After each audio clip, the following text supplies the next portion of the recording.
Bonjour tout le monde, dans cette vidéo je vais vous montrer un trade que j'ai pris en scalping sur le Bitcoin, donc avec un effet de levier x3. L'objectif de la vidéo, comme d'habitude, c'est de vous partager ma stratégie, pourquoi j'ai short le BTC à ce moment-là, où est-ce que j'ai mis mon stop loss, où est-ce que j'ai mis mon take profit. Donc je vais vous expliquer tout ça dans cette vidéo. Mais avant de démarrer, dans un premier temps, si t'es pas abonné à la chaîne, je t'invite à t'abonner. Également, je t'invite à venir me follow sur mon compte X. Donc je te partage pas mal de news, d'analyses autour du monde des crypto-monnaies. Et l'avantage, c'est que c'est souvent en avance par rapport à la chaîne YouTube. Donc si tu l'as pas encore fait, n'hésite pas à venir me follow. Également, si t'es intéressé par le trading des crypto-monnaies, notamment pour trader les futurs, et les cryptos avec des leviers, je t'invite à venir me rejoindre sur Billet. Donc c'est mon exchange numéro 1, celui que j'utilise le plus pour le trading. C'est un des exchanges les plus complets également, donc vous pouvez faire du trading bien sûr, mais vous avez aussi du copy trading, des bots de trading, vous pouvez générer des revenus passifs. Donc voilà, tout un tas de choses qui peut vous permettre de gagner de l'argent. Donc si t'es pas inscrit, tu as le lien dans la description sous la vidéo. Ce lien te permet d'avoir accès à un bonus lors de ton premier dépôt, ainsi que des réductions sur tes frais de trading, donc profites-en.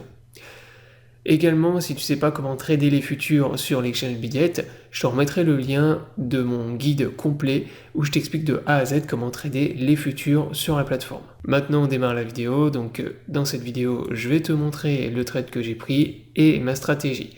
Donc, le trade a été pris, comme je t'ai dit, sur Bitcoin. Donc, c'était un short avec levier x3. Et la stratégie était très simple. J'ai tradé un pattern. Donc, ça, les figures chartistes également. Je vous les ai présentées sur ma chaîne YouTube, donc toutes mes stratégies, comment les trader. Et je rappelle également que sur ma chaîne, vous avez toutes mes stratégies de scalping justement en futur. Donc voilà, tout ce qui est pattern, tout ce qui est indicateur technique comme le RSI. Donc je vous explique pas mal aussi comment trader les divergences sur l'indicateur RSI. Donc tout ça, vous le retrouvez sur ma chaîne YouTube. Donc ici sur Bitcoin, on avait un pattern vraiment très très propre, raison pour laquelle je l'ai tradé. Donc si tu regardes sur le chart du Bitcoin, donc la semaine dernière quand on a eu, on va dire le crash entre guillemets sur BTC, on a eu un rebond, on est reparti dans une tendance haussière, et derrière, qu'est-ce qu'on est venu dessiner? Tu vois qu'on est venu dessiner un pattern de type Rising Wedge. Donc les Rising Wedge sont des patterns de consolidation bear et de retournement de tendance. Quand on forme ce genre de pattern, en général, il y a de fortes probabilités d'avoir une cassure et de repartir ensuite dans une tendance baissière. Donc ça, moi, c'est ce que j'ai joué. Donc du coup, j'ai short un des tops, pratiquement. Donc j'avais short vers les 350$. J'avais mis mon stop loss juste au-dessus du dernier sommet. Alors au début, je l'avais mis un peu plus haut. Je l'avais mis au-dessus du sommet qu'on avait fait ici. Et ensuite, lorsqu'on est venu casser donc le support, la trendline inférieure, derrière, j'ai descendu mon stop loss et je l'ai remis juste au-dessus du dernier top qu'on avait ici. Pour ce qui est du TP, donc j'avais TP aux alentours des 55 400$, un petit peu plus haut. Et donc il y a plusieurs possibilités pour trader, pour TP ce genre de pattern. Donc ce pattern-là, bon, pour le tracer dans un premier temps, c'est très simple. Tu traces une trend qui relie les points de contact supérieurs, donc les tops, et une en bas qui va relier les bottoms.